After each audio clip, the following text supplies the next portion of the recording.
जय सिया राम मेरे प्यारे बच्चों और सभी गार्जियन जो इस वीडियो को देख रहे हैं उन सभी को मेरा बहुत बहुत नमस्कार।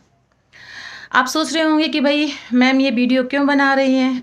तो इस वीडियो को बनाने का मुख्य उद्देश्य तो ये है कि पहले इसी वीडियो के माध्यम से हम अपने बच्चों से रूबरू हो सकें, बच्चे हमें देख सकें और बच्चे जो कमेंट देंगे तो हम भी खुश होंगे भाई बच्चों के कमेंट देख के, और पता चलता रहेगा कि इस समय बच्चे इस समय घर में कर क्या रहे हैं, क्योंकि इसमें तो समर वेकेशन चल रहा है।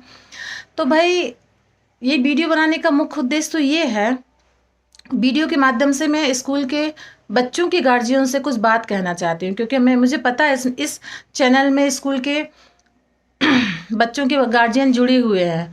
उनसे ऐसे तो बात हो नहीं पाती है, तो कभी मीटिंग वगैरह में बुलाते हैं तो मोस्टली क्या होता है, खेत में गए हुए तो ये किसी काम में लगे हुए होते हैं, तो उनसे इतनी जल्दी बात ऐसे हो नहीं पाती है। तो मुझे लगा कि बस ये एक माध्यम है कि अपनी बात उन गार्जियनों तक पहुँचा सकूँ।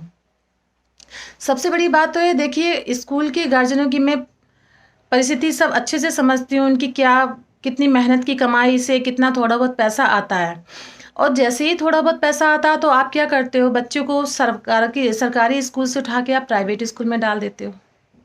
क्या ये सही है? आप बताओ, क्या ये सही है?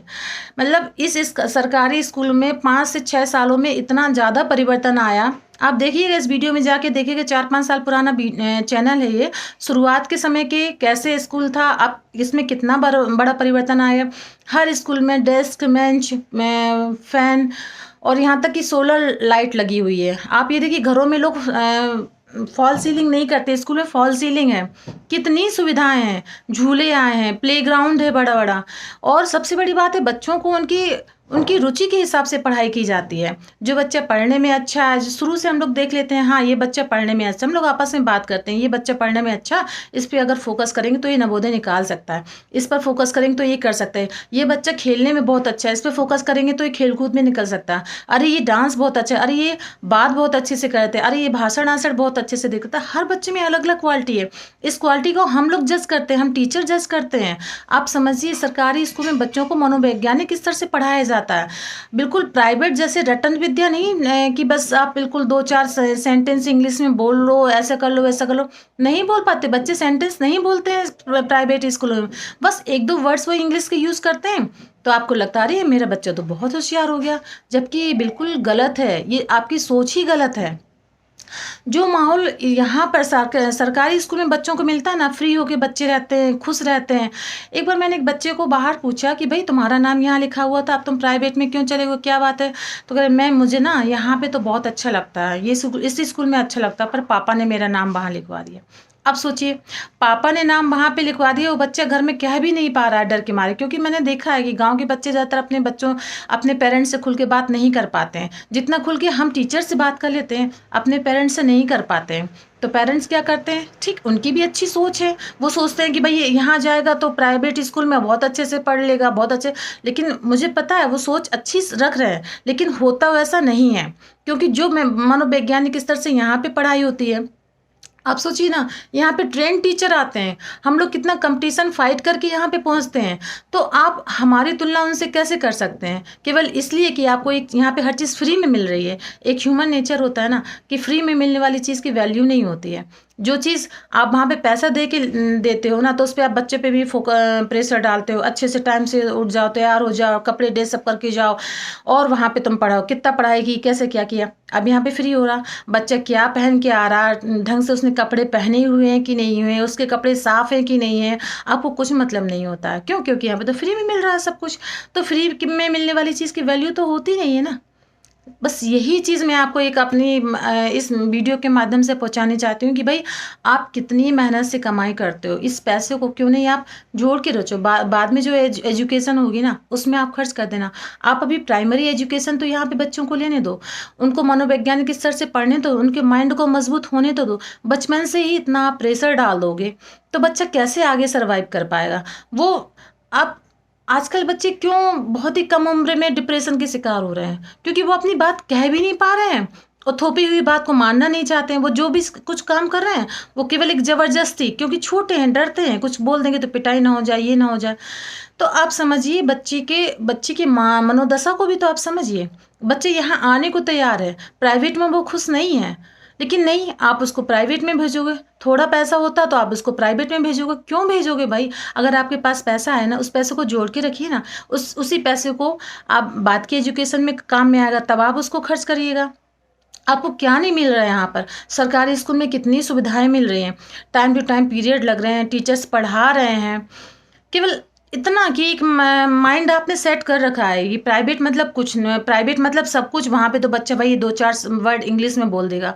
और सरकारी में क्या है? सरकारी में तो कुछ है नहीं है, सब फ्री में है। सरकारी में तो बस वही बच्चे जाते हैं कि जिनके पास पैसा नहीं होता है। ये आपने अपना माइंड सेट कर रखा है और कुछ भी नहीं है। सरकारी इसलिए है कि सरकार आपको सुविधा दे रही है कि भाई प्राइमरी मतलब सारे बच्चों को, कोई भी बच्चा पेरेंट्स जो अभी भी बहुत से पेरेंट्स निरक्षर हैं, तो सरकार ये चाहती है कि हर बच्चे को शिक्षा मिले।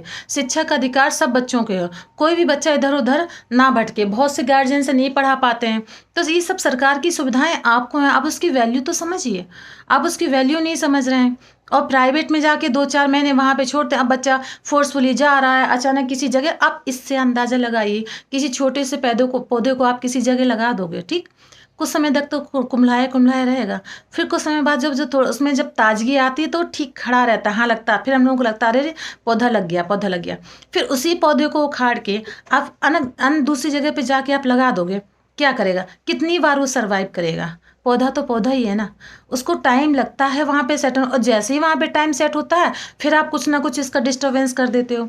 तो आप अपना लॉन्ग टाइम माइंड सेट करके रखिए। आपको ये चाहिए कि आप अपने बच्चों की प्राइमरी एजुकेशन, 8th तक की एजुकेशन आप यहाँ पे आपको करवानी ही करवानी है। आप देखिएगा जो यहाँ से पढ़ने वाले बच्चों के उनका कॉन्फिडेंस लेवल कितना अच्छा होता है। वो डिप्रेशन के शिकार नहीं होते, वो इंजॉय करते हैं स्कूल में, खुश रहते हैं स्कूल में। सच बता रहे हैं। प्राइवेट स्कूल में देखिए दवा दवा, मेरे पास 1-2 बच्चे आए तो बिल्कुल दबी दबी से, पहले 1 साल उसने सरकारी स्कूल में पढ़ाई की, फिर इसके बाद 2 साल के लिए गायब हो गई। फिर आई वो वापस, उनकी दादी लेके आई कि मैम इसका नाम लिख लीजिए। भाई नाम लिखा। 5 से 6 महीने तो वो लड़की बोलती ही नहीं थी, चुपचाप बैठी रहती, गुमसुम सी। धीरे धीरे जब वो खुली तो फिर उसने बताया कि वो प्राइवेट स्कूल में जब गई थी तो वहाँ पे टीचर्स ने उसकी इतनी पिटाई की तो कि वो घर में भी आके उसने उस बात को शेयर नहीं किया था। वो चुपचाप सी रहती थी। जब बिल्कुल से गुमसुम हो गई, पढ़ाई भी नहीं कर रही थी वहाँ पे, तब उनकी दादी ने नाम कटवाया और फिर यहाँ पे आके उसका नाम लिखवाया। अब वही लड़की यहाँ पर इतनी खुल गई है, सारी पढ़ाई में भी बहुत अच्छी है, प्लस बहुत अच्छा डांस करती है, बहुत। अब बच्चों की क्वालिटी देखिए ना, बच्चा किस चीज़ में परफेक्ट है, बच्चे के अंदर क्या स्किल है, उस स्किल को निखारने का काम हम टीचर करते हैं। हम समझते हैं कि हाँ, क्योंकि हम लोग भी छोटे थे ना, हम भी समझते हैं कि अब अपने गार्जियन से बात नहीं कर पाते थे, यानी कि हमको ये चाहिए। पिताजी आए, पापा आए तो बस डर के मारे अपने कमरे में घुस गए, चुपचाप पढ़ने बैठ गए। पढ़ाई में मन नहीं है, क्या है, बस किताब खोल के बैठ गए ताकि पापा को लगे कि हाँ हमारा बच्चा पढ़ रहा है। अब समझ रहे हैं ना, हम भी गवर्नमेंट स्कूल के पढ़े हुए हैं, सारे हमारे जो भी भाई बहन है सब गवर्नमेंट स्कूल के पढ़े हुए हैं। तो क्या किसी ने कोई चीज़ अचीव नहीं की? क्यों? क्योंकि वो स्कूल में जाते थे, वह डिप्रेशन जैसा कोई माहौल नहीं था। स्वतंत्र है, पढ़ रहे हैं, जिसकी जो स्किल है उस आधार पे अपना सब काम कर रहे हैं। और यकीन मानिए गवर्नमेंट स्कूल में पढ़ाई होती है, ये आपने अपना माइंड सेट कर रखा कि नहीं गवर्नमेंट स्कूल में तो कुछ नहीं होता। अरे वो चेंज हो गया, सब कुछ चेंज हो गया। अब सरकार भी कह रही है कि भाई निपुण का लक्ष्य उन्होंने रखा हुआ है कि आप शुरुआत में अपने बच्चों को अपनी मातृभाषा में तो निपुण बनाइए, उसको अंकों का ज्ञान तो अच्छे से करवाइए, उसी पर पूरा फोकस करिए। बच्चा मातृभाषा अपनी अच्छे से जानता नहीं है, उसके सराउंडिंग्स में जितने हैं सब हिंदी बोल रहे हैं, ठीक है, पर आप चाहते हो कि आपका बच्चा अंग्रेजी बोले, कैसे पॉसिबल है? आप समझ रहे हैं? फिर क्या होता है, वो बच्चा 2-4 इंग्लिश के वर्ड्स देख के जब वो वापस आता है, फिर ना तो उसे हिंदी आ रही होती है और ना ही इंग्लिश का रह गया, तो वो ना यहाँ का बजता है ना वहाँ के बजता है। वो हिंदी मीडियम की स्कूल में आता है तो उसे समझ में नहीं आ रहा, क्योंकि उसको हिंदी तो आती नहीं है, ढंग से लिख नहीं पाता, समझ नहीं पाता। अगर आपने डायरेक्ट बच्चों को डाल दिया 1 2 3 पर उसको आ रहा है, चलिए ठीक, बहुत अच्छी बात है, आना चाहिए। और अचानक उसको गिनती 1 2 3 4 नहीं आ रही, अब वो कहेंगे मैम 35 को हिंदी में क्या बोलते हैं, मैम 43 को हिंदी में क्या बोलते हैं, ये किसकी कमी है? भाई आप बच्चों को शुरुआती जिस माहौल में आप रह रहे हो, आपने जो शिक्षा प्राप्त की है मातृभाषा, पहले उसमें तो आप परफेक्ट बनाइए, फिर जाके आप बच्चों को, अगर आप 100 तक उसको 1 2 3 4 सिखा देंगे 100 तक, फिर ऑटोमेटिक 1 2 3 पर तो सीख ही जाएगा। अगर आप 1 2 3 4 सिखाएंगे तो गिनती कैसे सीखेगा 1 2 3 4? आप समझिए, पहले मातृभाषा में उसको परफेक्ट बनाइए। मत सोचिए कि नहीं हमारा बच्चा इंग्लिश में परफेक्ट हो। इंग्लिश है, कंपलसरी है, लेकिन वो सेकेंडरी लैंग्वेज है। आप समझिए, वो हमारी नेटिव भाषा नहीं है। उसको मानते हैं कि उसको एक एज ए सब्जेक्ट के रूप में आप इंग्लिश को रखिए ना।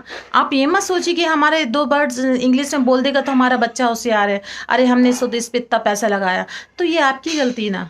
क्यों आप अपनी मेहनत की कमाई को गलत जगह इन्वेस्ट कर रहे हो?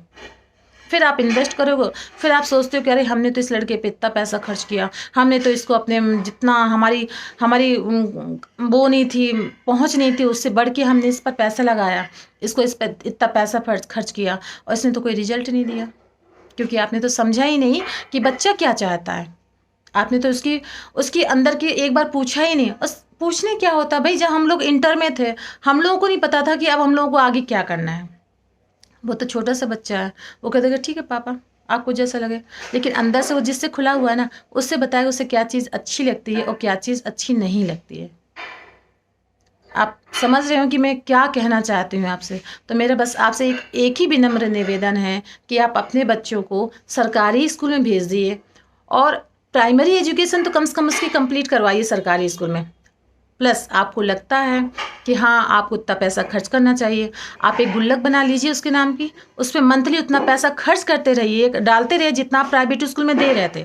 फिर देन बात की जब हायर एजुकेशन में जाएगा ना, तब उसको नीड होगी उस चीज़ की, तब आप दीजिए ना उसको पैसा। और तब आपको लगेगा कि हाँ वास्तव में आपने बच्चे की हेल्प की है। आपने प्राइमरी में तो उसको जबरदस्ती डाल दिया, वो बच्चा ना यहाँ का बचा ना वहाँ का बचा। फिर आप उससे एक्सपेक्ट करते हो कि नहीं मैंने तो इस पे इतना खर्च किया, मैंने तो अपने मेरी जो सीमाएं नहीं थी उससे पार जाके इतना खर्च किया, मैंने अपनी गाढ़ी कमाई इस पे लगा दी, इसने तो मुझे बदले में कुछ दिया नहीं। गलत है ना ये सोच? आप समझ रहे होंगे कि मैं आपसे क्या कहना चाहती हूँ। और जो भी गार्जियन इस वीडियो को देख रहे होंगे वो समझ रहे होंगे कि इस वीडियो को बनाने का मुख्य उद्देश्य मेरा क्या है। सो प्लीज़ आप अपने नियर की किसी भी सरकारी स्कूल में जाइए, बच्चे का वहाँ पे नाम लिखवाइए और प्राइमरी एजुकेशन, कम से कम प्राइमरी एजुकेशन तो आप वहाँ पे करवाइए। बाद में सेकेंडरी एजुकेशन या बाद की एजुकेशन में आपको जो भी पैसे की ज़रूरत होगी वो पैसा मंथली आप डालते जाइए, वो उसके काम में आएगी। शायद मुझे लग रहा है इस वीडियो के माध्यम से आपको मेरी बात समझ में आई या मैं अपनी बात बहुत लोगों तक पहुंचा पा रही हूं। बस मेरा यही कहना था। चलिए मिलते हैं नेक्स्ट वीडियो में, तब तक के लिए जय सिया राम।